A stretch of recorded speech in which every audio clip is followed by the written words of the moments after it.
திருநெல்வேலி பகுதியில் பார்த்தீங்க அப்படின்னு சொன்னால் நிறைய கொலைகள் வந்து நடந்து கொண்டே இருக்கிறது. இளம் வாலிப தம்பிகள் வந்து நிறைய பேர் கொலை செய்யப்பட்டு கொண்டிருக்கிறார்கள். கடந்த வாரத்திற்கு முந்தின வாரம் முழுக்க முழுக்க திருநெல்வேலியில் நிறைய இடத்துல எனக்கு கூட்டங்கள் இருந்துச்சு. ஆனால் அந்த கூட்டங்களிலே தங்கி இருக்கும்போது ஒரு பெரிய ஒரு கஷ்டமான நியூஸ் என்ன கேள்விப்பட்டேன் அப்படின்னு சொன்னால், இங்கே நிறைய கொலைகள் நடக்குது, அங்கே நிறைய ஆண்டவருடைய பிள்ளைகள் இருக்கிறார்கள், நிறைய சர்ச் இருக்குது. ஆனால் வாலிப பிள்ளைங்க வந்து நடு ரோட்டில் வெட்டி கொல்லப்பட்டு, அது வந்து அவர்களுக்கு அந்த கொலை வந்து ஆக்சிடெண்ட்டாக சொல்லப்பட்டு இந்த மாதிரி நடந்துகிட்டே இருக்குது அப்படின்றத கேள்விப்பட்டு ரொம்ப வருத்தமாயிடுச்சு. ஆனால் அங்கேருந்து ஊழியம் முடித்துட்டு வந்ததற்கு பிறகு செய்தித்தாள்கள் மூலமாக பார்க்கும்போது அடுத்ததாக ஒரு பெரிய கொலை திரும்பவும் போன வாரத்தில் நீங்கள் எல்லாம் நிறைய பேர் செய்தித்தாள்கள்லையும் இன்னும் அந்த யூடியூப் அந்த மாதிரி நீங்கள் கேள்விப்பட்டிருப்பீங்க. 2 சமுதாயத்திற்கு இடையே இருக்கிற அந்த பிரச்சனையினால, 2 குடும்பத்தினத்தில் இருக்கிற அந்த பிரச்சனையினால கிட்டத்தட்ட ஒரு 30 ஆண்டுகளாக பல ஆட்கள் இந்த பக்கத்தில் சாகுறாங்க, அந்த பக்கத்தில் சாகுறாங்க அப்படின்றதெல்லாம் நீங்கள் நிறைய பேர் பார்த்துருப்பீங்க. அப்போ எனக்கு வந்து இது ஒரு ஃபஸ்ட் டைமாக நான் அப்படி கேள்விப்படுறேன். ஸோ நிறைய இந்த மாதிரி பிரச்சனை இருக்குது என்று தெரிந்தாலும், ஸோ இப்படியெல்லாம் இருப்பாங்களா, இப்படியெல்லாம் கொலை பண்ணுறதாங்க, அதுவும் நம்முடைய ஊரில் பண்ண முடியுமா அப்படின்ற அதை குறித்து நிறைய நான் யோசித்து நிறைய ஆராய்ச்சி போல் அப்படி செஞ்சேன். அப்போது செய்யும்போது எனக்கு வந்து நிறைய வித்தியாசமாக இருந்துச்சு. அப்படின்னா நம்ம ஊர்லேயா இப்படியெல்லாம் நடக்குது? என்ன அப்படின்னு சொன்னால், ரவுடிகள் வந்து தங்களை ரவுடிகளாய் காண்பித்து என் கையில் கத்தி இருக்குது, என் கையில் துப்பாக்கி இருக்கிறத பெருசாக நினச்சிட்டு தான் கூட ஆள் பலமாக இருக்கிறத காமிச்சிட்டு அதை வந்து ஜெயிலில் போய் அங்கே தங்களுடைய குற்றங்களை பணத்தை கொடுத்து நிரூபிக்காமல் அப்படி திரும்பி கொலை பண்ணுறது, ஒருத்தனுடைய பேரில் 5 கொலை, ஒருத்தனுடைய பேரில் 7 கொலை, இப்படியெல்லாம் இருக்கிறத பார்த்து நான் ரொம்ப பிரமிச்சு போனேன். நம்முடைய தமிழ்நாட்டில், நம்முடைய இந்தியாவில் சட்டங்கள் வந்து இப்படி இருக்குதே அப்படின்னு கஷ்டமாக இருந்துச்சு. இப்படிப்பட்ட குணத்தோடையே இருக்கிறார்கள். இதுக்கெல்லாம் என்ன ஆணி வேர்? இது எங்கேருந்து ஆரம்பிச்சிருச்சு? இதை யார் ஆரம்பிச்சா அப்படின்னு வரும்போது இந்த பழி வாங்குதல் அப்படின்ற இந்த ஒன்றை நான் வந்து கண்டுபிடித்தேன். ஸோ இதற்காக நான் ஜெபம் பண்ணேன். இந்த செய்திக்காக நிறைய நான் வந்து தியானித்து நான் யோசித்து அதற்காக ஜெபித்து கொண்டே இருந்தேன்.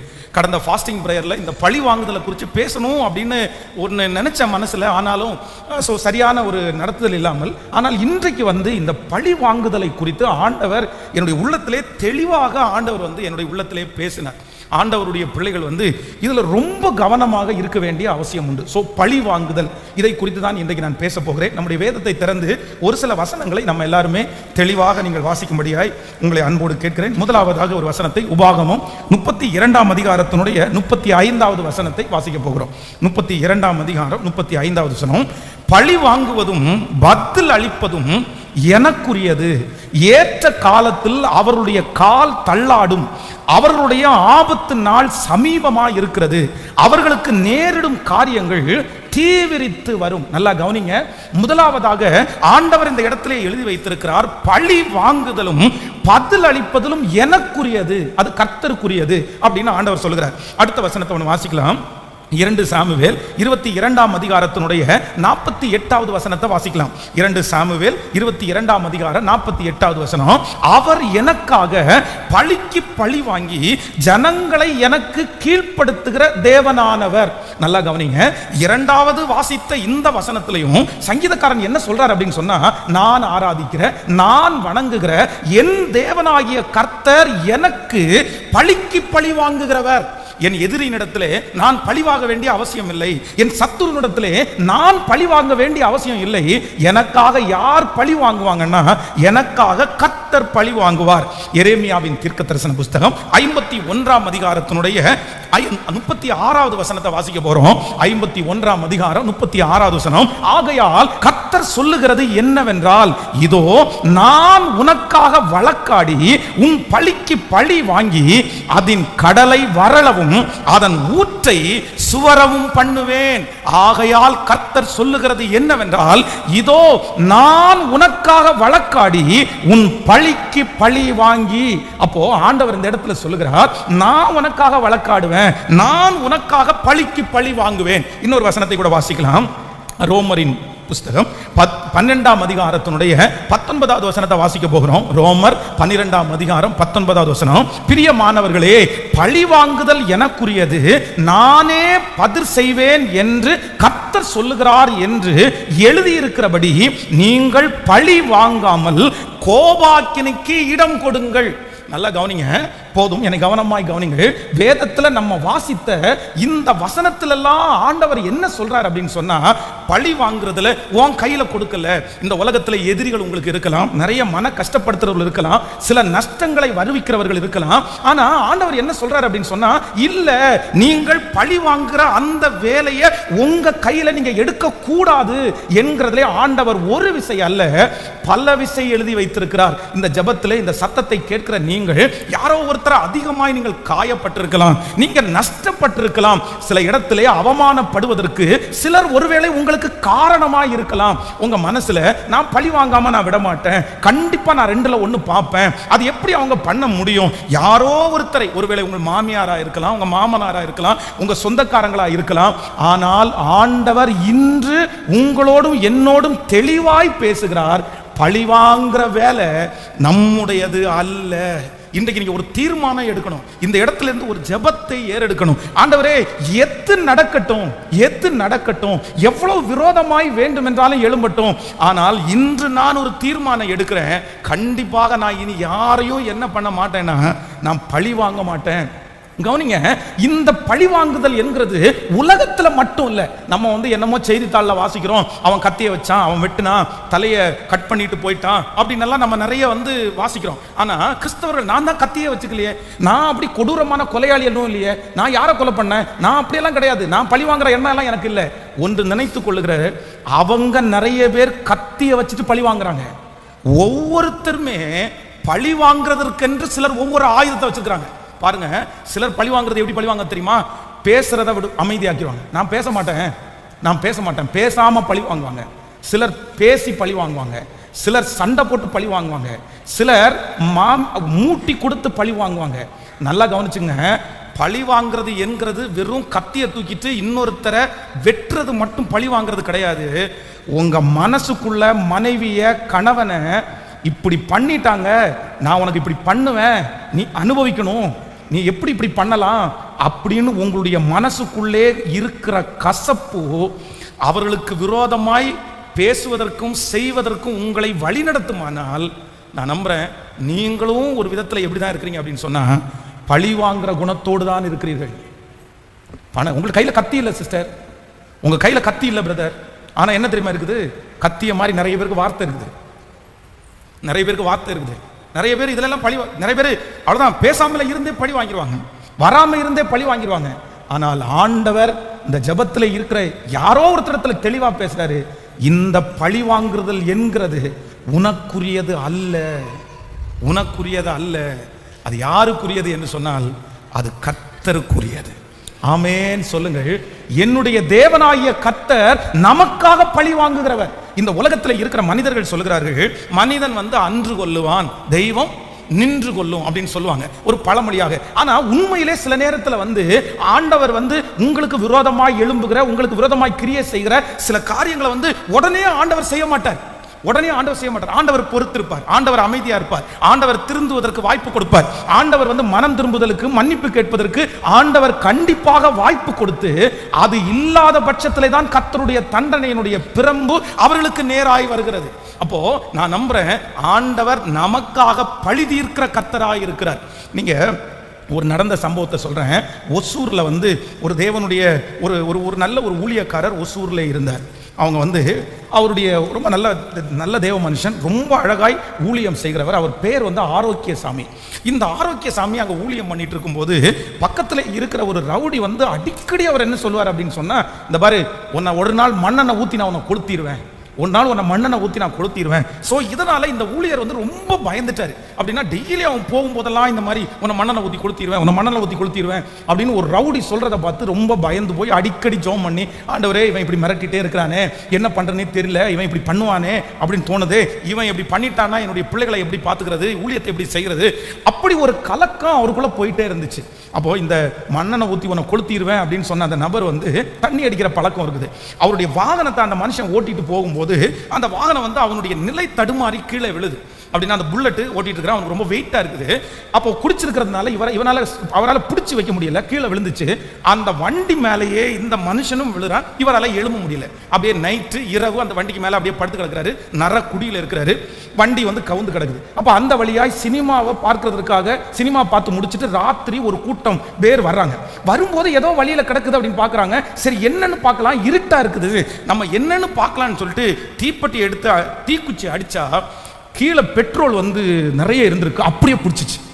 அந்த மனுஷன் வந்து பார்த்தீங்கன்னா அந்த இடத்திலே அந்த மனுஷனுக்கு சாம்பல் மட்டும்தான் மிஞ்சிருச்சு. அப்போ சில நேரங்களில் வந்து நம்முடைய வாயின் வார்த்தைகளிலே கவனமா இருக்க வேண்டும்.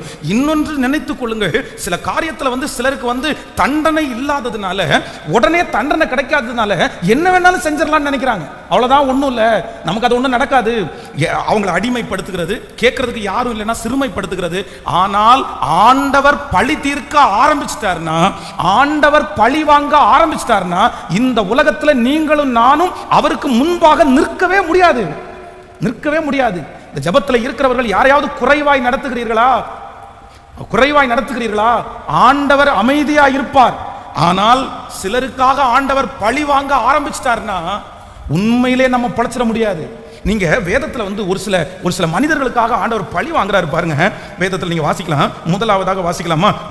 2 சாமுவேல் 2ஆம் அதிகாரத்தினுடைய 6வது வசனத்தை வாசிக்க போறோம். 2 சாமுவேல் 12ஆம் அதிகாரம் 6வது வசனம். 2 சாமுவேல் 12ஆம் அதிகாரம் 6வது வசனம். அவன் இரக்கமற்றவனாய் இருந்து இந்த காரியத்தை செய்தபடினால் அந்த ஆட்டுக்குட்டிக்காக நாளத்தனையாய் திரும்ப செலுத்த வேண்டும் என்றான். கவனிங்க, எல்லாரும் கவனமாய் கவனிங்க. இந்த சம்பவம் என்ன சம்பவம்னா, கவனிக்கிறீங்களா? கைகளை உயர்த்தி ஒரு ஹல்லேலூயா சொல்லுங்கள். இந்த சம்பவம் என்ன சம்பவம்னா, இது தாவீது பத்சேபாளிடத்திலே தப்பு பண்ணிடுவான். தப்பு பண்ணிட்டு ஒண்ணுமே தெரிஞ்சுக்காம அவன் பாட்டுக்கு எல்லா ராஜ்யத்தையும் பண்ணிட்டு ஜாலியா அது ஒரு பெரிய விஷயமா எடுக்காம உரியாவை கொன்னுட்டு அவளுடைய மனைவியை தனக்கு மனைவி ஆக்கிட்டு அந்த மனைவிக்கு பிள்ளை கொடுத்துட்டு அப்படியே அதை ஒரு பெரிய விஷயமா அவன் எடுத்துக்கவே இல்லை. ஆனா ஆண்டவருடைய பார்வையிலே அநீதியா இருந்தது. ஆண்டவர் வந்து சரி இவன் மன்னிப்பு கேட்பான் அப்படின்னு நினைச்சிருக்கலாம், இவன் மனம் திரும்புவான் அப்படின்னு நினைச்சிருக்கலாம், இவன் பண்ணினது தப்பு அப்படின்னு உணர்வான் அப்படின்னு நினைச்சிருக்கலாம். ஆனா இந்த தாவீது தான் செய்த தவறை குறித்து கொஞ்சம் கூட அவன் உணரவே இல்லை. இன்னொருத்தனை கொன்னது, நல்ல சேவகனை கொன்றது, அவனுடைய மனைவியை தனக்கு மனைவியாக்கி கொண்டது, தப்பு பண்ணது, இது எதையுமே வந்து இவன் உணராததுனால ஆண்டவர் ஒரு தீர்க்கதரிசியை அனுப்புகிறார். அந்த தீர்க்கதரிசி வந்து என்ன சொல்றாரு அப்படின்னா, எப்பா ஒரு பெரிய கோடீஸ்வரன், அவனுக்கு 100 ஆடு இருந்துச்சு, அவனுடைய வீட்டில் வந்து ஒரு கெஸ்ட் ஒருத்தவங்க வந்தாங்க, சொந்தக்காரங்க வந்தாங்க. அப்ப அந்த மனுஷன் வந்து அவனுடைய வீட்டிலிருந்து ஒரு ஆட்டை எடுத்து அடிச்சு அவனுக்கு சாப்பாடு கொடுக்காம அவனுடைய பக்கத்து வீட்டுக்காரன், அவனுக்கு ஒரே ஒரு ஆடு தான் இருந்துச்சு, அந்த ஆடு அவனுடைய மடியிலே வளர்ந்துச்சு, அவன் முத்தம் கொடுத்தான், அவனுக்கு அது செல்லமா இருந்துச்சு. அந்த ஆட்டை வலுக்கட்டாயமா பிடிச்சு அதை அடிச்சு கொன்னு தன்னுடைய வீட்டில் வந்த உரம்பரைக்கு, தன்னுடைய வீட்டில் வந்த சொந்தக்காரங்களுக்கு அவங்க ஃபுட்டை சாப்பாடு கொடுத்துட்டான்னு சொன்ன உடனே அப்பதான் இந்த 12ஆம் அதிகாரத்தினுடைய இந்த 6வது வசனத்தை தாவீது சொல்றான். என்ன சொல்றான் அப்படின்னு சொன்னா, 2 சாமுவேல் 12ஆம் அதிகாரம் அடுத்த 6வது வசனத்துல வாசிக்கும் போது, அவன் இரக்கமற்றவனாய் இருந்து இந்த காரியத்தை செய்தபடியால் அந்த ஆட்டுக்குட்டிக்காக நாளத்தனையாய் திரும்ப செலுத்த வேண்டும். கவனிங்க, இந்த செய்தியை கேட்ட உடனே அவர் என்ன சொல்றாரு அப்படின்னா, இத பாரு, அவன் வந்து எடுத்தது ஒரு ஆடு, ஆனா அவன் செய்த தப்புக்கு எத்தனை ஆடு கொடுக்கணும் சொல்லுங்களேன்? நாளத்தனையாய் திரும்பி செலுத்தணும். அப்போ நம்ம ஒரு தப்பு பண்ணணும் அப்படின்னு சொன்னா அது தப்புன்னு தெரிஞ்சா அதற்கு மன்னிப்பிற்கு குறைஞ்சது 4 டைம் நம்ம இறங்கணுமாமா, 4 டைம். இது எங்க படிக்கிறோம்னா புதிய ஏற்பாட்டில் வர்றோம். புதிய ஏற்பாட்டில் வரும்போது ஆண்டவர் சகேயுவை சந்திக்கிறார். சகேயுவே சீக்கிரமா இறங்கி வா, உன் வீட்டில் இன்றைக்கு தங்க வேண்டும்னு சொல்லி அந்த வீட்டுக்குள்ள பிரவேசித்த உடனே அவன் என்ன சொல்றான்னா, ஆண்டவரே நான் யாரிடத்துல ஆகிலும் அநியாயமாய் வாங்கினது உண்டானால் அவர்களுக்கு எப்படி கொடுக்குறேன்? நாளத்தனையாய் திரும்பி தர்றேன். அப்போ நீங்க செஞ்சது தப்பு, நீங்க அடுத்தவங்களை வஞ்சிச்சிட்டீங்க அப்படின்னா பைபிள் பிரகாரம் அதனுடைய மன்னிப்புக்கு குறைஞ்சது எத்தனை டைம் கேட்கணுமா? நமக்கு நிறைய பேருக்கு இன்னைக்கு ஒரு டைம் சாரி சொல்றதுக்கே நிறைய பேருக்கு வருத்தமா இருக்குது. தெரியாம சொல்லிட்டேன், அதெல்லாம் சொல்லியிருக்க முடியாது எப்படின்னு. ஆனா உண்மையான மனம் திரும்புதல் அப்படின்றது இப்போ ஒரு டைம் சாரி, அதுக்கப்புறம் 6 மாசம் தாண்டி அவரை சந்திக்கும் போது சாரி பிரதர், அதான் ஏற்கனவே சொல்லிட்டீங்களே ஆனாலும் என் மனசுக்கு கஷ்டமா இருக்குது. அடுத்து ஒரு 2 மாசம் தாண்டி அவரை சந்திக்கும் போது பிரதர் சாரி பிரதர், அப்படி எத்தனை டைம் கேட்கணுமா மாமா? 4 முறை. இப்போ தாவீது என்ன சொல்றாரு அப்படின்னு சொன்னா, அந்த மனுஷன் செய்த தவறுக்காக 4% 4 டைம் கொடுக்கணும்பா, 4 ஆட்டுக்குட்டியை கொடுக்கணும்பா. இது அவனுடைய வாயிலிருந்து புறப்பட்ட வார்த்தை. கர்த்தர் பழி வாங்க ஆரம்பிச்சதுக்கு பிற்பாடு தாவீது எத்தனை இழந்தான் தெரியுமா? 4 இழந்துட்டான். நம்பர் 1, முதலாவது பர்சேபாளிடத்தில் அவன் பெற்றெடுத்த பிள்ளை மரித்து போனது. இரண்டாவது அம்னோன் அவனுடைய பிள்ளை மரித்து போனான். மூன்றாவது அழகான ஆண் பிள்ளை அப்சலோம் அவன் கொல்லப்பட்டு மரித்து போனான். நான்காவது அதோனியா அவனுடைய மகன் கொல்லப்பட்டான். இந்த தான் செய்த தவறுக்காக 4 முறை தீர்க்கணும் நாங்க. ஆனால் ஆண்டவருக்கு பிரியமானவனாய், ஆண்டவருக்கு உகந்தவனாய், ஆண்டவருடைய இருதயத்திற்கு ஏற்ற தாசனாய் இருந்த போதிலும் கர்த்தர் பழி வாங்குற நாளில் அவன் எத்தனை முறை திரும்பி கொடுக்க வேண்டியதா இருந்துச்சுன்னா 4 திரும்பி தர வேண்டியது இருந்துச்சு. ரொம்ப கவனம். ஒவ்வொரு பெற்றோரும் கவனமாயிருங்கள். சில நேரத்தில் நம்ம செய்த தவறுகள் 4ஆம் தலைமுறை மட்டும் விசாரிக்கப்படும். 4ஆம் தலை. தாவீது தப்பு பண்ணினான், தாவீது இழந்தான், தாவீது கர்த்தருக்கு விரோதமாய் செய்தான், தாவீது தான் செய்த தவறை உணரவில்லை. ஆனா யாருக்கு பனிஷ்மெண்ட் தெரியுமா? யாருக்கு பனிஷ்மெண்ட் தெரியுமா? தாவீது பெற்றெடுத்த பிள்ளைகளுக்கு தான் தண்டனையை அனுபவித்தார்கள். ஒவ்வொரு தாயும் தகப்பனும் இதை குறித்து ரொம்ப ஜாக்கிரதையா இருக்கணும். ஆண்டவர் பழி வாங்குற நாளிலே எந்த கணவனும் எந்த மனைவியும் தப்புவிக்கவே முடியாது, தப்புவிக்கவே முடியாது. இப்ப இந்த செய்தி நேரத்தில் ஆண்டவர் உங்கள்கிட்ட பேசிட்டு இருப்பாரே, ஆனால் கண்டிப்பாக நீங்கள் கர்த்தர் சமூகத்தில் உங்களை ஒப்பு கொடுங்க. ஆண்டவரே, உங்களுடைய இரக்கம் எங்களுக்கு கிடைக்கட்டும், உங்களுடைய மன்னிப்பு எங்களுக்கு கிடைக்கட்டும். நீங்க பழி வாங்குற அந்த நாளுக்கு கண்டிப்பாக உங்களை நாங்கள் விட மாட்டோம். இரக்கம் செய்யும் என்று கேளுங்கள்.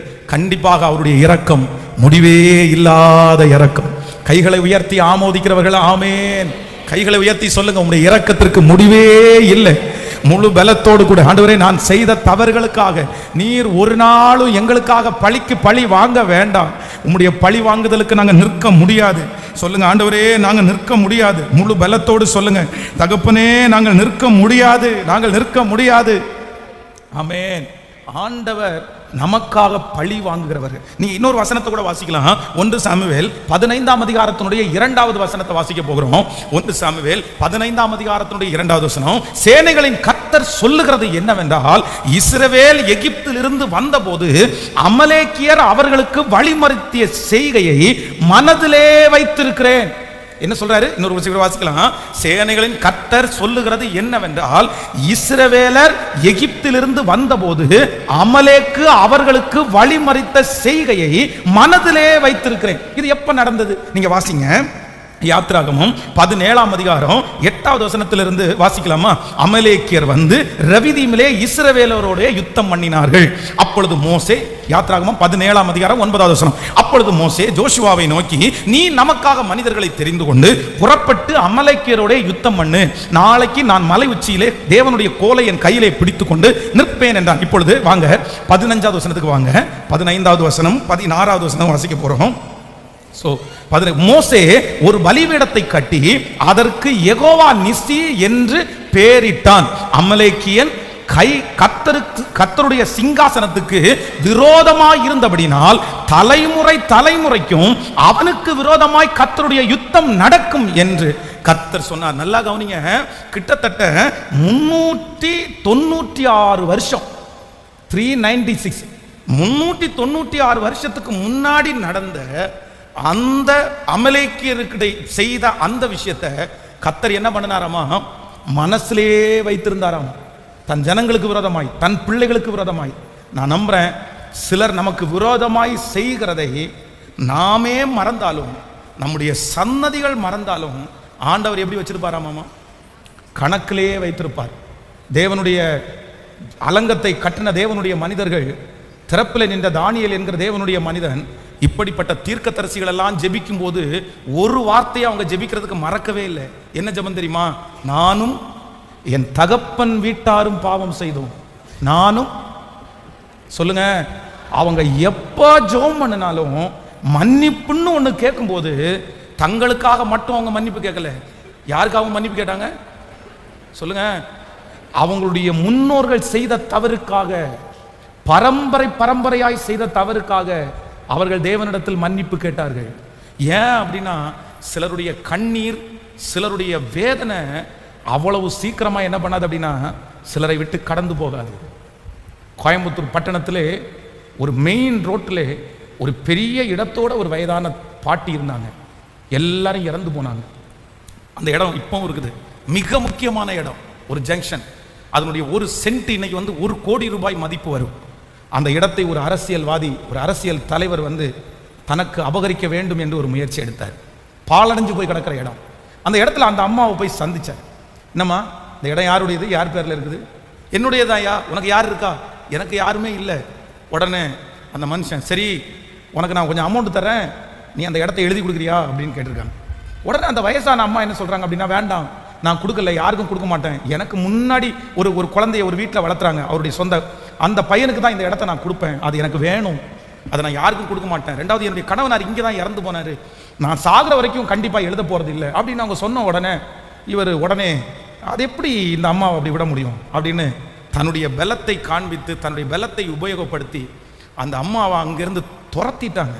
இந்த இடம் உன்னுடையது இல்லை அப்படின்னு சொல்லி, இது ஒரு கவர்மெண்ட்டுக்கு சொந்தமான இடம்னு சொல்லி அந்த அம்மாவை அந்த இடத்துலேருந்து துரத்தி, அந்த அம்மா அனாதையை போல ரோட்டில், அவ்வளோ பெரிய சொத்துள்ளவங்க, பல நாட்கள் ரோட்டில் இருந்து பிச்சை எடுத்து சாப்பிட்டு அப்படியே மரித்து போனார்கள். அந்த இடம், அந்த அம்மா இறந்து போனதுக்கு அப்புறம் ஒரு பெரிய பில்டிங் கட்டப்பட்டு அதில் ஒரு பெரிய வருமானத்தை பார்க்குற நோக்கத்தோட அந்த நபர் அதில் இறங்கி செஞ்சார்.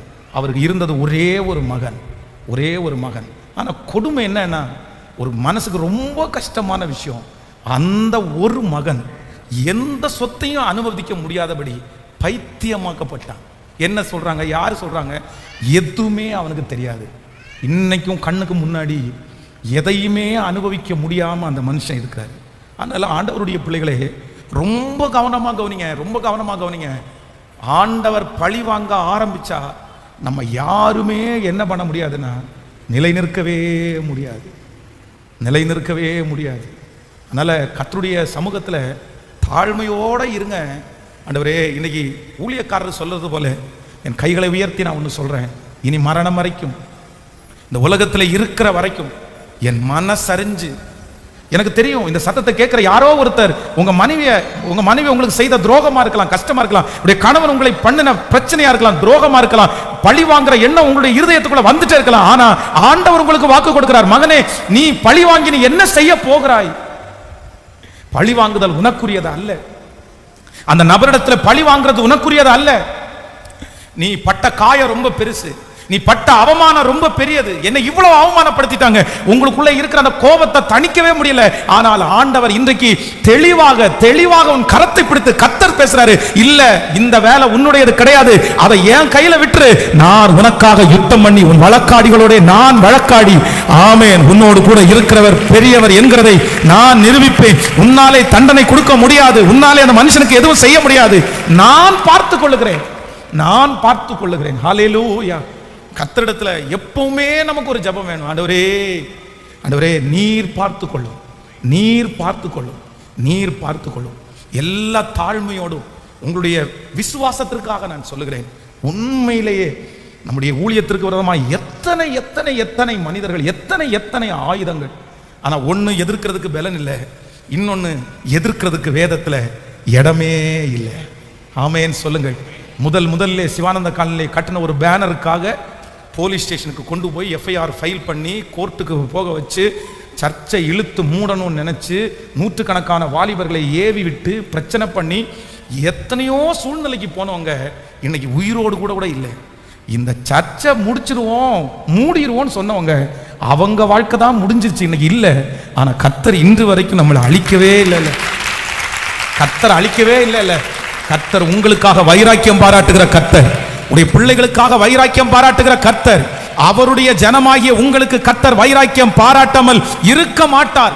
அவர்களுக்கு தண்டனை கொடுக்க வேண்டும் என்கிறது நம்முடைய ஜெபம் அல்ல. அவங்களுக்கு கொடுத்திருக்கிற தண்டனையில நம்ம சந்தோஷப்பட போறதில்லை. ஆனா நான் நம்புறேன், மிஞ்சும் கோபத்தை அடக்குகிற கர்த்தர், பழி வாங்குதலை யாருடைய கையிலையும் கர்த்தர் கொடுக்காம அவர் யார் கையில வச்சிருக்கிறாருன்னா அது என்னுடையது. இங்க உலாவுகிற ஆவியானவர், இங்க உலாவுகிற இயேசு இன்னைக்கு உங்க முன்னாடி வந்து என்ன சொல்றாருன்னா, மகனே மகளே, பழி வாங்குதல் எனக்குரியது, பழி வாங்குதல் எனக்குரியது. வழக்காடுதல் எனக்குரியது. இதை நன்றாய் அறிந்து கொண்டவன் தான் ஈசாக்கு. ஏசேக்கில் அவனோடு வாக்குவாதம் பண்ணினாங்க. சித்னாவில் அவனுடையதை அவர்களுடையது என்று பிடுங்கி கொண்டார்கள். அவனுடைய உழைப்பு, அப்பாவுடைய உழைப்பு எல்லாத்தையுமே பிடுங்கி கொண்டாங்க. ஆனால் ஈசாக்கு ஒன்று மட்டும் தெரிஞ்சான், இவர்களோட வழக்காடுவதோ பழி வாங்குறதோ ஏன் வேலை இல்லை. சித்னாவையும் விட்டுட்டு ரகபோத்துக்கு போனா வேதம் சொல்லுது, கர்த்தர் அவனுக்கு அங்கே இடம் உண்டாக்கினார். ஈசாக்கு விதை விதைத்தான், கர்த்தர் அவனுக்கு 100 மடங்கு பலனை கர்த்தர் தந்தார். யோசேப்பு பெரிய அதிகாரியாய் உயர்த்தி மேடையின் மேல் உட்காரும் போது, தன் சகோதரர்கள் எல்லாம் வந்து முன்னாடி நிற்கும் போது, அவர்களே இவன் பழி வாங்கிடுவான்னு நினைக்கும் போது யோசேப்பு ஒரு ஸ்ட்ராங்கான டிசிஷன் எடுத்தான். பழி வாங்குறது எனக்குரியது அல்லப்பா, அது கர்த்தருக்குரியது. நான் உங்களை ஒன்றும் பண்ண மாட்டேன், ஒன்றும் செய்ய மாட்டேன்னு ஒரு முடிவு எடுத்தான். வேதம் சொல்லுகிறது, அந்நிய நாட்டிலே அவ்வளவு பெரிய அதிகாரியாய் உயர்த்தப்பட்ட யோசேப்பை உயர்த்தின கர்த்தர் இன்றைக்கு இந்த சத்தத்தை கேட்கிற உங்களிடத்திலே ஆணித்தரமா சொல்லுகிறார். கர்த்தர் தீவிரமாய் சொல்லுகிறார், உன்னுடைய விட்டு கொடுத்தல்ல பெரிய உயர்வு இருக்கு மகனே, உன்னுடைய விட்டு கொடுத்தல்ல ஒரு மகிமை இருக்கு மகளே, உன்னுடைய விட்டு கொடுத்தல்ல ஒரு பெரிய ஆசீர்வாதத்தை நான் வச்சிருக்கிறேன், ஒரு பெரிய உயர்வை வச்சிருக்கிறேன். நீ தாழ்ந்து போக போக, நீ விட்டு கொடுக்க நீ அமைதியா இருக்க கர்த்தர் உங்களுக்கு செய்யும் யுத்தத்தை நீங்கள் காண்பீர்கள். அவர் உங்களுக்காக வழக்காடுவார். கர்த்தர் என் வழக்காடிகளோட வழக்காடி கண்டிப்பாக எனக்கு ஒரு நியாயத்தை தருவார். கர்த்தர் நியாயத்தை தருவார். இந்த யுத்தம் என்னுடையது அல்ல. இஸ்ரவேல் ஜனத்தாரே, இந்த யுத்தம் என்னுடையது அல்ல. இந்த யுத்தத்தை நடத்துகிறவர் கர்த்தர். நீங்கள் நின்று கொண்டு கர்த்தர் உங்களுக்கு செய்யும் ரட்சிப்பை நீங்கள் காண்பீர்கள். இன்று காண்கிற எகிப்தியரை இனி ஹல்லேலூயா கரங்களை தட்டி, இன்றைக்கு ஆராதனையிலே கர்த்தர் பேசின வாக்குத்தத்தம் அதுதான். நீங்க கரங்களை தட்ட அந்த எகிப்தியர்கள், ஓ ஹல்லேலூயா, அந்த விரோதமான சக்திகள் அது முழுவதும் ஒன்றுமில்லாமல் முழுவதுமாய் நிர்மூலமாக்கப்பட்டு எனக்காக வழக்காடுகிறவர், எனக்காக யுத்தம் பண்ணுகிற கர்த்தர். ஆமென். ஒரு 3 காரியத்தை உங்களுக்கு வேகமாய் சொல்லி உங்களுக்காக ஜெபித்து முடிக்க போகிறேன். அப்படின்னா ஏன் ஒரு தேவனுடைய பிள்ளை வழக்காடக்கூடாது அப்படின்றதுல ஒரு 3 காரியத்தை. முதலாவதாக, நீங்க ஏன் வழக்காடக்கூடாது அப்படின்னு சொன்னா, வழக்காடுகிற அந்த காரியத்தை கர்த்தர் கையிலே எடுத்தார். ஆண்டவர் கையில எடுக்கிறத நம்ம கையில என்ன பண்ணக்கூடாது? சொல்லுங்க சத்தமா, பக்கத்துல கையை பிடிச்சு சொல்லுங்க, ஆண்டவர் கையிலே எடுத்ததை நம்ம கையில எடுக்கக்கூடாது. புரிஞ்சா எல்லாருக்கும்? ஆண்டவர் கையில எடுத்துட்டாரா, அதுக்கப்புறம் உங்க பணத்தை கொடுத்தோ பொருளை கொடுத்தோ நீங்க என்ன பண்ண முடியாது, காப்பாற்ற முடியாது. இந்த அறிவு எல்லா பிள்ளைகளுக்கும் வேணும். ஆண்டவருடைய வார்த்தையை உதறி தள்ளிவிட்டு கப்பல் ஏறி போறான் யோனா, ஆண்டவருடைய வார்த்தையை மீறி. ஆனா அங்க இருக்கிற ஜனங்கள் எல்லாரும் கர்த்தருடைய வார்த்தையை நீ மீறினா கூட பரவாயில்ல, உன்னை காப்பாற்றணும்னு முடிவெடுத்து அவர்கள் கொண்டு வந்த சம்பாதிச்ச மொத்தத்தையும் கடல்ல தூக்கி வீசிட்டாங்களாமா. ஆனா அவர்களால யோனாவை காப்பாற்ற முடிஞ்சுச்சா? கண்டிப்பா காப்பாற்ற முடியல. ஏன்னா யோனாவுடைய பிரயாணம் யார் கையில இருக்குது? கர்த்தர் கையில இருக்குது. கர்த்தர் கையில எடுத்ததை கண்டிப்பாக உங்க கையில எடுக்கக்கூடாது. சிலரை ஆண்டவரே உருவாக்குவார், சிலரை ஆண்டவரே சில இடத்துல உட்கார வைப்பார், சிலரை சில இடத்துல வந்து நமக்கு பரிதாபமா இருக்கும், நமக்கு கஷ்டமா இருக்கும். அவங்க வாழ்க்கையை பார்க்கும்போது நம்ம ஏதாவது செய்யணும்னு நம்ம நினைப்போம். ஆனா ஆண்டவரே தான் அவங்களை அந்த சிச்சுவேஷன்ல கொண்டு போவாரு. நீங்க பிள்ளை பாசத்துல, அப்பா அம்மா பாசத்துல, குடும்பத்தினுடைய பாசத்துல போய் பிள்ளை கர்த்தருடைய கைதான் அவன் மேல இருக்குன்னு தெரிஞ்சும் நீங்க போய் செயல்பட்டீங்கன்னா உங்களுடைய பணமும் உங்களுடைய நேரமும் தான் வீணே தவிர கர்த்தரால தான் அந்த மனுஷனை ஆசீர்வதிக்கப்பட முடியும். சில நேரத்தில் அம்மா அப்பா ரொம்ப கவனமா இருக்கணும். சில நேரத்தில் பிள்ளைகள் பாடுபடும் போது உங்க இருதயம் கொந்தளிக்கிறது தவறல்ல, உங்க இருதயம் வருத்தப்படுத்தி எப்படியாவது அவனை காப்பாற்றணும்னு நினைக்கிறது தவறல்ல. ஏன்னா ரத்தம். ஆனா ஒன்று நினைத்துக் கொள்ளுங்கள், உங்க பிள்ளைய கர்த்தர் அந்த பாதையில நடத்துறாருன்னா நீங்க உங்க பிள்ளைகிட்ட என்ன சொல்லணும்னா, ஆண்டவர் உன்னை இந்த பாதையில நடத்துறாரு, நீ ஜெபம் பண்ணு, கர்த்தரை தவிர வேற யாரும் உன்னை தூக்கி எடுக்க முடியாது, என்னால ஒண்ணுமே உனக்கு பண்ண முடியாதுன்றத நீங்க தெளிவுபடுத்திடணும். ஆனா நிறைய அம்மா அப்பாங்க பண்ற பெரிய தவறு என்ன அப்படின்னா, கர்த்தர் எடுக்க வேண்டிய பொறுப்பை இவங்க கையில எடுக்கிறதுனால ஆண்டவரும் செய்ய முடியாது, இவங்க செஞ்சா திருப்தியும் ஆகாது. நான் சொல்றது எத்தனை பேருக்கு புரியுது? கர்த்தர் கையிலே எடுக்க வேண்டியது நம்ம. ஸோ நம்பர் 1, முதலாவதாக நான் ஏன் பழி வாங்க கூடாதுன்னா, அது ஏன் வேலை இல்லை, அது யார் வேலைன்னா கர்த்தர் வேலை. எல்லாரும் சொல்லுங்க பார்க்கலாம், அது கர்த்தருடைய வேலை. ஸோ நம்பர் 2, இரண்டாவதாக ஒரு காரியத்தை நம்ம வேகமாக நம்ம வாசிக்கலாமா? நம்முடைய வேதத்தை திறந்து 2 சாமுவேல் 3ஆம் அதிகாரத்தினுடைய 27வது வசனத்தை நம்ம வாசிக்க போகிறோம். 2 சாமுவேல் 3ஆம் அதிகாரத்தினுடைய 27வது வசனத்தை வாசிக்கலாம். அப்னேயர் எப்ரோனுக்கு திரும்பி வருகிற போது யோவாப் அவனோட ரகசியமாய் பேச போகிறவனை போல அவனை ஒலிமுக வாசலின் நடுவே ஒரு பக்கமாய் அழைத்து கொண்டு போய் தன் தம்பி ஆசகேலுடைய இரத்த பழியை வாங்க அங்கே அவனை வயிற்றிலே குத்தி போட்டான். நல்லா கவனமா கவனிங்க, என்னை கவனிங்கள், கவனிச்சா உங்களுக்கு புரியும். இந்த இடத்துல என்ன நடக்குது அப்படின்னு சொன்னா, அப்னேயர் அப்படின்ற ஒருத்தர் இருக்கிறாரு, அதுக்கப்புறம் யோவாப் அப்படின்ற இருக்காரு. இந்த யோவாப் அப்படின்றது யார் அப்படின்னா, தாவீதுனுடைய படை தளபதி தான் இந்த யோவாப். அப்படின்னா தாவீது போகாத இடத்துல, தாவீது நிற்க முடியாத இடத்துல தாவீதுனுடைய இடத்தை ஃபில் பண்றதுக்குன்னு ஒருத்தரை வச்சிருக்காங்கன்னா அது யோவாப் தான். தாவீதற்கு அடுத்தபடி யாருன்னு கேட்டா எல்லாருமே யோவாப் அப்படின்னு தான் சொல்லுவாங்க. சில யுத்தத்திற்கு தாவீதால போக முடியாத இடத்துல யோவாப்பை அனுப்பி அந்த யுத்தத்தை பினிஷ் பண்ணி ஜெயக்கொடி ஸ்தம்பத்தை நாட்டிட்டு அவர் வந்துருவாரு. அவ்வளவு முக்கியமானவன் இந்த யோவாப். ஆனா என்ன நடக்குது அப்படின்னா, இந்த யோவாப்பினுடைய சகோதரன் அப்னேர் என்கிற இந்த சகோதரன் எதேர்ச்சியா ஒரு சூழ்நிலையில அவனை சாகடிக்க வேண்டிய ஒரு சூழ்நிலை உண்டாகும். ஆனா இந்த யோவாவுக்கு மனசுக்குள்ள அதை குறிச்ச ஒரு வைராக்கியம், என்னதான் இருந்தாலும் என்னுடைய சகோதரனை நீ கொன்னுட்டியே அப்படின்ற அந்த வஞ்சகம், அந்த காயம் அந்த யோவாவுக்குள்ள அப்படியே இருக்கிறது. ஆனா இந்த அப்னேயர்ன்றது யார் அப்படின்னா, நீங்க ஒரு வசனத்தை வாசிப்பீர்களான்னு உங்களுக்கு தெரியும், எடுத்துக்கொள்ளலாமா? ஒரு வசனத்தை வாசிக்கலாம். 2 சாமுவேல் 13ஆம் அதிகாரத்தினுடைய 32வது வசனத்தை வாசிக்கலாம். 2 சாமுவேல் 13ஆம் அதிகாரத்தினுடைய 32வது வசனம், 13ஆம் அதிகாரம் 32வது வசனம். அப்பொழுது தாவீதின் தமையனாகிய சிமியாவின் குமாரன் யோனதாப் வந்து ராஜகுமாரனாகிய அம்னோன் மாத்திரம் செத்து போனான். ஆமே, இன்னொரு வசனத்தை கூட வாசிக்கலாம். 1 ராஜாக்கள் 2ஆம் அதிகாரத்தினுடைய 32ஆம் 33வது வசனத்தை வாசிக்கலாம். 1 ராஜாக்கள் 2ஆம் அதிகாரம் 32 33. அவன், இந்த வசனம் தான், அவன் தன்னை பார்க்கலும் நீதியும் நற்குணம் உள்ள 2 பேராகிய நேரின் குமாரன் அப்னேயர். கவனிங்க, இந்த வசனத்தை திரும்ப வாசிங்க.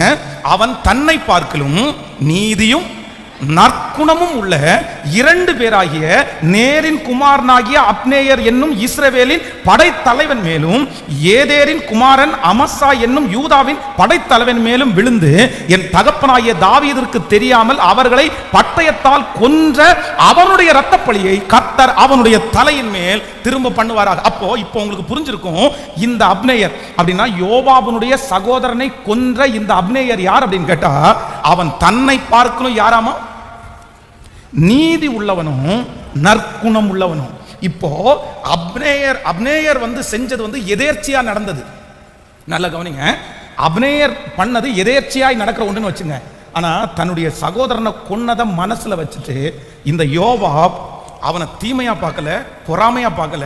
அவன் தோள் மேல கையை போட்டு நல்லவனை போல பேசி அப்படியே சமாதானப்படுத்தி அவனை தனியா கூட்டிட்டு போய் யாரும் இல்லாத இடத்துல அவனுடைய கையில இருக்கிற கத்தியை எடுத்து அவனுடைய வயிற்றிலேயே குத்தி அவனை கொன்றுவான் இந்த யோவாப்.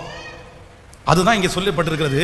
அதை தாவீதிற்கு கூட தெரியாம, தன்னுடைய எஜமானனுக்கு கூட தெரியாம, தன் சகோதரருக்காக செய்த அந்த பழியை யார் தீர்த்தா அப்படின்னு சொன்னா, இந்த யோவாப் தீர்த்தான். இவன் என்ன நினைச்சான் அப்படின்னு சொன்னா, இதோட அவ்வளவுதான், இந்த மனுஷன் என் தம்பியை கொன்னுட்டான், நான் அவனை கொன்னுட்டேன், இதோட எல்லாமே முடிஞ்சிருச்சு அப்படின்னு நினைச்சிட்டான். ஆனா வேதம் சொல்லுது, அவனுடைய யுத்தம் அதோட என்ன பண்ணல அப்படின்னா முடியல. நம்பர் 2, ரெண்டாவது ரொம்ப கவனமா கவனிச்சுக்கங்க. நீங்க பழி வாங்கணுன்ற ஒரு எண்ணத்துக்குள்ள வந்து இவனை இப்படி பழி வாங்கினதோட முடிஞ்சிருச்சுன்னு நினைக்கிறீங்க. ஒன்று நினைச்சுக்குங்க, எப்பவுமே பழி வாங்குறதுல ஒரு முடிவு. சொல்லுங்க, பக்கத்தில் கையை பிடிச்சி சொல்லுங்க, கணவன் மனைவியை பழி வாங்கின உடனே முடிஞ்சிடாது. சொல்லுங்க, முடிஞ்சிடாது. நீ இப்படி பண்ணியா, சாப்பாட்டில் தண்ணி ஊற்றி வைக்கிறான் பாரு, முடிஞ்சிடாது சிஸ்டர். அவர் அடுத்த வாரம் விஷத்தை ஊற்றினாலும் ஊற்றிடுவார். சொல்றேன், ஒழிச்சு வச்சோன்னா முடிஞ்சிருச்சு. நீ இப்படி பண்ணல, 2 நாள் தேடு, இதை நான் பண்றேன் பாரு, முடிஞ்சிடாது. நிறைய பேர் இன்றைக்கு பழி வாங்குற எண்ணத்தோடு இருக்கிறதுக்கு என்ன காரணம் அப்படின்னா, நானா நீயான்றதை காமிப்பேன், நான் யாருன்றது காமிப்பேன், அவ்வளோதான். நீ எனக்கு இதை செஞ்சதுக்கு அப்புறம் நான் என்ன பண்ண மாட்டேன். இப்போ இந்த திருநெல்வேலியில் நடந்த பிரச்சனை என்ன பிரச்சனைன்னு நமக்கு தெரியாது. ஆனால் 2 சமூகத்திற்கிடையே நடக்கிற பிரச்சனை மாதிரி சொல்றாங்க. ஆனால் இதனுடைய ஆணி வேற பார்த்துட்டோம் அப்படின்னு சொன்னா, 2 குடும்பம், 2 நபர், ஒருத்தருக்கு ஒருத்தர் சண்டை, ஒருத்தருக்கு ஒருத்தர் வாக்குவாதம். இங்கேருந்து அவர் அங்கே போய் 2 பேரை கொண்டுட்டு வர்றாரு. நீ எங்கள் பேரை 2 பேரை கொல்றியா, நான் உனக்கு 2 பேரை கொல்றேன் பாருன்னு இவங்க 2 பேரை வந்து கொல்றாங்க. அதுக்கப்புறம் இவர் அங்கே போறாரு. நமக்கு 2 பேருக்கும் இப்படி சண்டை போட்டு 2 பக்கம் ஆட்கள் சாகிறது வந்து வேண்டாம், இதோட நிப்பாட்டிக்கலாம், நீ அமைதியாருன்றாரு. ஆனால் ஒருத்தனுக்கு அமைதியாக இருக்கிறதுக்கு விருப்பம் இல்லை. இன்னொருத்தர் அமைதியா இல்லை அப்படின்னா நான் என்ன செய்யணுமோ அதை செய்வேன்னு அதையும் சாப்பிட்டா சொல்லாம ரொம்ப வைராக்கியத்தோம், நீ ஓவரா ஆடுனா நானும் ஓவரா ஆட வேண்டியது இருக்கும் அப்படின்னு சொல்லிட்டு வர்றாரு. சமாதானம் பேச போறவங்க சரி இதோட விட்டுருங்க அப்படின்னு சொன்னா கூட பரவாயில்ல, நீ ஆடுனா நான் ஆடிவேன்னு சொன்னா அப்படியா நீ ஆடிடுவேன் நான் ஆடுறேன் அப்படின்ற மாதிரி அவர் எழும்புறதுக்கு இப்படியே இந்த பிரச்சனை 30 years 30 வருஷம் இன்னைக்கு வரைக்கும் அதுக்கு என்ன இல்லை, 3வது ஜெனரேஷன் இன்னைக்கு வரைக்கும் முடிவில்லை. இந்த ஜெபத்தில் இருக்கிற அன்பு ஆண்டவருடைய பிள்ளையே, யாருக்காக ஆண்டவர் பேசுறாருன்னு தெரியாது. உங்க மனைவி என்னைக்கோ செய்த ஒரு தவறுக்காக பழி வாங்கணும்னு நினைக்கிற பிரதர், முடிவில்லை பிரதர். உங்களுடைய பழி வாங்குதலுக்கு முடிவே கிடையாது சிஸ்டர், முடிவே கிடையாது. சொந்தக்காரங்க நண்பர்கள் சுத்தி இருக்கிறவங்களுக்காக உங்க மனசு, யாருடைய மனசு அப்படி இருக்குன்னு தெரியாது. இன்னையோட கர்த்தர் சமூகத்தில் ஒப்பு கொடுத்து, இல்ல ஆண்டவரே நான் நிறுத்துறேன், போரை நிறுத்துகிறது அவர்கள் நிறுத்தணும்னு எதிர்பார்க்கல, சமாதான கொடி அவர்கள் கொடுக்கட்டும்னு எதிர்பார்க்கல. சமாதான கொடி எங்க இருந்து வரப்போகுது அப்படின்னா கர்த்தரை ஆராதிக்கிற என்னிடத்திலிருந்து சமாதான கொடி. சொல்லுங்க எல்லாருமே, சமாதானம் பண்ணுகிறவர்கள், சமாதானம் பண்ணுகிறவர்கள், சமாதானம் பண்ணுகிறவர்கள், சமாதானம் பண்ணுகிறவர்கள் அவர்கள் பாக்கியவான்கள். ஃபர்ஸ்ட் கொடி யாருடைய கொடி தான் ஏற்ற போகுது? என்னுடைய சமாதான கொடி. பரவாயில்ல பரவாயில்ல, நீ செஞ்சது எல்லாத்தையும் நான் மன்னிச்சிடறேன், மறந்துடுறேன், நான் கர்த்தர் கரத்தில் விடுறேன். நான் நம்புறேன் நிச்சயமா ஆண்டவர் உங்களுக்காக யுத்தம் பண்ணுவார், நிச்சயமாய் உங்களுக்காக மீட்டு தருவார், நிச்சயமாய் கர்த்தர் உங்களை அவர்களுக்கு முன்பாகவே வளர பண்ணுவார், நிச்சயமாய் நீங்கள் கர்த்தருடைய மனதை சந்தோஷப்படுத்துவீர்கள், குளிர பண்ணுவீர்கள். உங்களுடைய நெடுநாட்களாய் காத்திருக்கிற ஜெபங்கள் கேட்கப்படும். இந்த சமாதானத்தை அறிவித்த உடனே உங்க ஜெபத்திற்கு பதில் வரும். நீங்கள் நெடுநாளாய் காத்திருக்கிற அந்த காரியம் கர்த்தர் கைகூடி வர பண்ணுவார். அதற்கு பிறகு உங்களுடைய வளர்ச்சியை உயர்வை தடுப்பதற்கு ஒருவராலும் முடியாது. அதற்கு பிறகு நீங்கள் எங்கு தோண்டினாலும் அங்கே நீரூற்றை கட்டளையிட்டு உங்களை வலதுபுறமும் இடதுபுறமும் பெருக பண்ணுகிற கர்த்தர் உங்களோடு கூட இருக்கிறார். ஆமென் சொல்லுங்க. சோ நம்பர் 1, முதலாவதாக ஏன் நான் பழி வாங்கக்கூடாதுன்னா அது கர்த்தருக்குரியது. நம்பர் 2, நான் ஏன் பழி வாங்குறதுன்னா பழி வாங்குறதுக்கு என்ன இல்லை அப்படின்னா முடிவே இல்லை. நம்பர் 3, மூன்றாவதாக நான் ஏன் பழி வாங்க கூடாது அப்படின்னு சொன்னா, நீங்க வேதத்துல ஒரு வசனத்தை கூட வாசிக்கலாம். 2 சாமுவேல் 13ஆம் அதிகாரத்தை எடுத்துக்கொள்ளுங்கள். 13ஆம் அதிகாரம் 32வது வசனம்.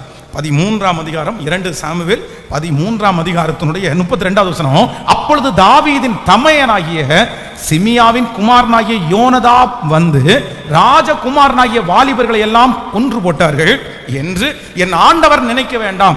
அம்னோன் மாத்திரம் செத்து போனான். தன் சகோதரியாகிய தாமாரை கற்பழித்த நாள் முதற்கொண்டு அது அப்சலோமின் நெஞ்சில் இருந்தது. கவனிங்க, கைகளை அசைத்து ஹல்லேலூயா சொல்லுங்கள்.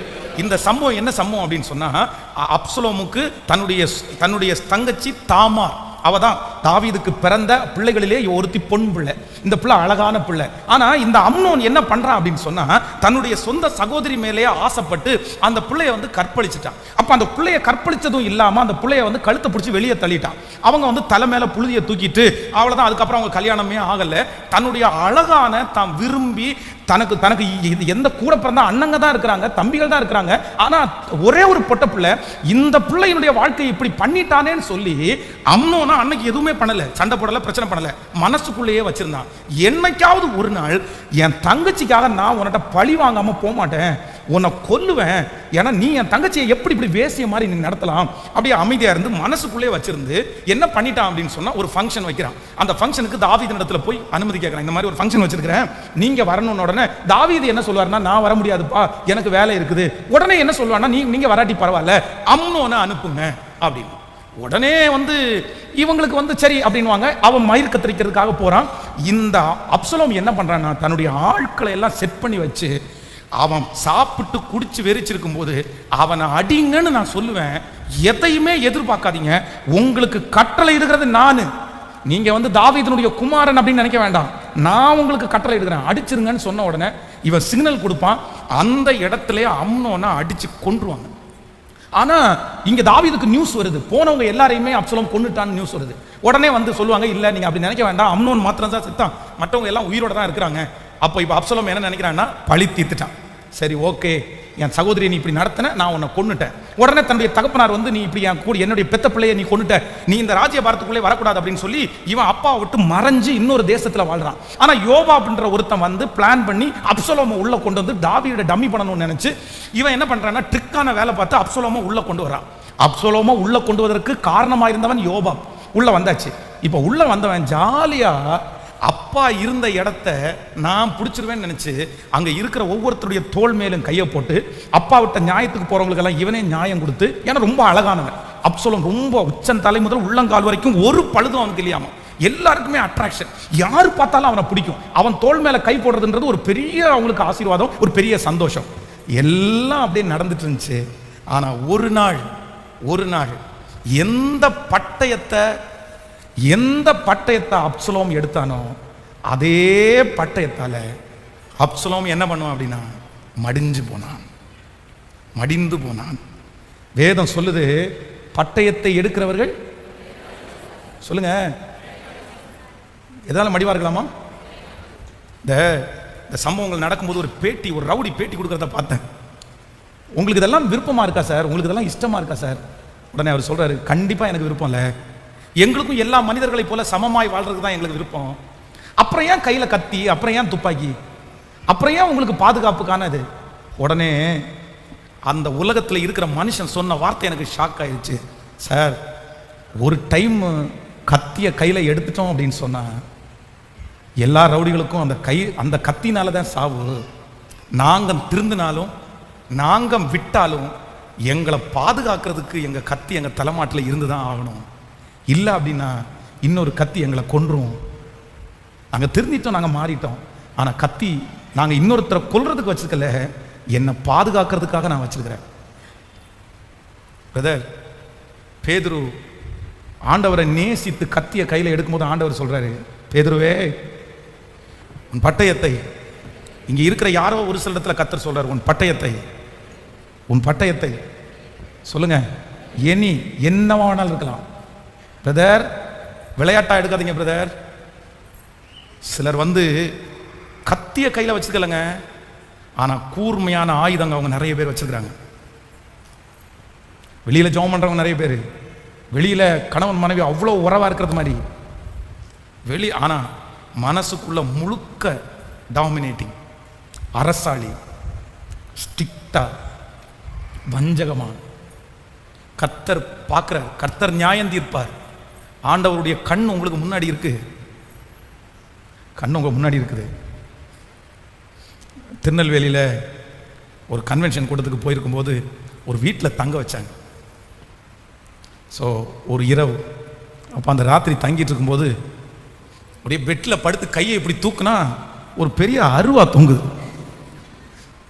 நிஜமா எனக்கு ஒரே டவுட்டு, இந்த அருவா இங்கே எதுக்கு தொங்குது அப்படின்னு. வீட்டில் நிறைய வசனம்லாம் இருக்குது, ஆனால் அருவா மட்டும் சரி. அருவா வந்து ஒரு பீரோக்குள்ளே இருந்திருந்தா கூட சரி, ஏதோ வச்சிருக்காங்க, இல்லை அடியில் இருந்தால் கூட ஏதோ வச்சிருக்காங்கன்னு நினைக்கலாம். எங்கே தொங்குதுன்னா அந்த பீரோவுக்கு ஒரு கை இப்படி ஒரு கொக்கி கொடுப்பாங்கல்ல, அந்த கொக்கியில் அருவா தொங்குது. உடனே நான் சரி இளநீ ஏதோ வெட்டுறதுக்கு கூட ஏதோ வச்சிருப்பாங்க அப்படின்னு நினைக்கிறேன். பார்த்தா இளநீ வெட்டுற அருவா இல்லை, அது என்னன்னா ஆளை வெட்டுற அருவா. யாராவது வந்துட்டாங்கன்னா, திருடிட்டாங்கன்னா அவங்கள வெட்டுறதுக்காக எல்லா ரூம்லயும் என்ன வச்சிருக்காங்க, அருவா. நிறைய பேர் தங்களை பாதுகாக்கிறதுக்காக நாயையும் அருவாயும் வச்சிருக்காங்க. ஆனா பைபிள் என்ன சொல்லி தெரியுமா? கர்த்தர் வீட்டை காவலாகில் காவலாளர் விழித்திருக்கிறது 1008 நாய்க்கு பிஸ்கட் போட்டா படுத்து போயிடும். 2 பிஸ்கட்ல நாய் படுத்துரும். சிசிடிவி கேமராவில் ஆயில் ஊத்துனா சரியா போயிடும். வேண்டான்னு சொல்லல, உங்களுடைய தெரிவிற்காக அறிவிற்காக நீங்கள் வைத்திருக்கிறது தவறல்ல. ஆனா நிறைய பேருடைய ஆயுதம் இன்னைக்கு கர்த்தர் கிடையாது, பாதுகாப்பு கர்த்தர் கிடையாது. ஆண்டவர் உங்களை பாதுகாக்க வேணாம். எது பாதுகாக்கும்? எனக்கு ஜபமே ஓடல, நான் என்னத்தை அருவா மாட்டிருக்க வீட்டில் என்ன ஜபம் பண்றதுக்கு சொல்லுங்க, நீங்க சொல்லுங்க. என் நிலைமையை நீங்க கொஞ்சம் யோசிச்சு பாருங்க. அருவா வீட்டில், அருவா மாட்டி இருக்கிற வீட்டில் அற்புதத்துக்காக ஜபம் பண்ணுங்க பாஸ்டர், எப்படி ஜபம் பண்றது சொல்லுங்க. அதனால சிலரெல்லாம் வந்து எப்படி மாத்துறதுன்னு தெரியல. அதனால ஆண்டவருடைய பிள்ளைகள் ரொம்ப ஜாக்கிரதையா இருங்க. அருவா எடுக்கிற நீங்க அப்புறம் அருவா உங்க மேல பற்ற போகுது. அது கத்தி, இருபுறமும் கத்தி. நீங்க உங்களுக்கு ரொம்ப அறிவு வேணும். நான் ஒரு நாளும் நான் எடுக்க மாட்டேன், நான் அந்த பகையை கையில் எடுக்க மாட்டேன். நான் ஏன் எடுக்க மாட்டேன் அப்படின்னு சொன்னா, அது எதிரியை மட்டும் அல்ல, அதுக்கு எனக்கும் என்னவா முடிஞ்சிடும் அப்படின்னு சொன்னா ஆபத்தா முடிஞ்சிடும். ஆமென்.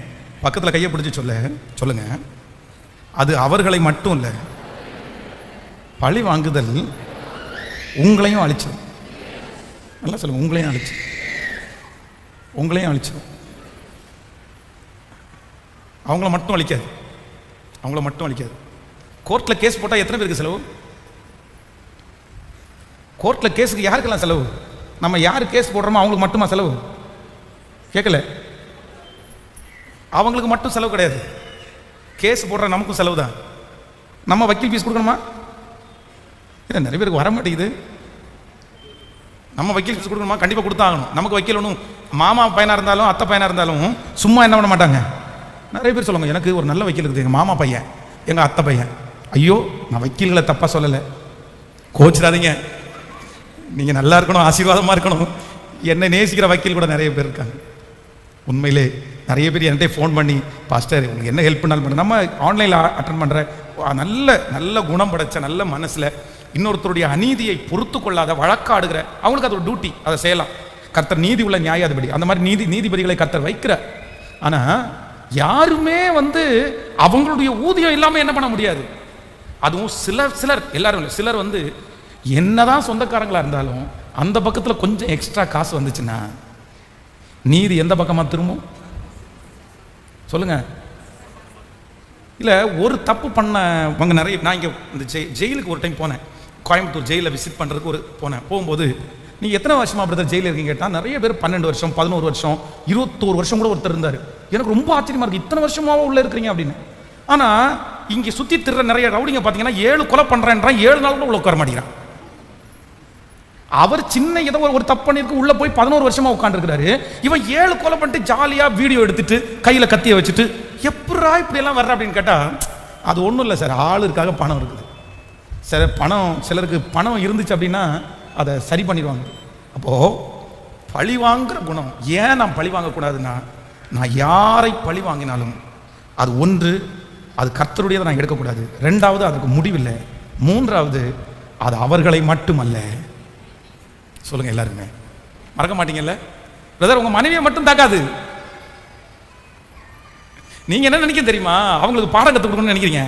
பாடங்கள் கற்கிறது அவங்க மட்டும் கிடையாது, கொஞ்ச நாள்ல இருந்து கற்றுக்குறீங்க. உங்களுக்கு பாடம் கிடைக்கும். 2 பக்கமும். உங்க சரீரம் பாதிக்கப்பட்டா, உங்க மனைவி உங்க சரீரம், உங்க கணவன் உங்க சரீரம், நீங்களும் பாதிக்கப்படுவீர்கள். அவங்க தெரியாம செஞ்சுட்டாங்க, சரி ஓகே, தாங்கக்கூடிய பலனை கர்த்தர் உங்களுக்கு தருவார். ஆமென்.